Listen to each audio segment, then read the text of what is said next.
वयं शिष्टं कक्षाया छात्राः स्म। अद्य वयं प्रथमपाठस्य अध्ययन क्रियाकलाप माध्यमेन करिष्यामः।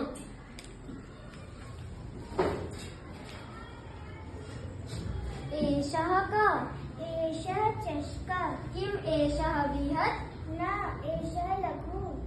सः कः? सः सौचिकः। सौचिकः किं करोति? किं सः खेलति?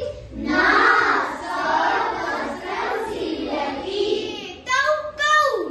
एतौ शुनकौ स्तः। किम् एतौ गर्जतः? न, एतौ उच्चैर्मुक्तः। तौ गौ।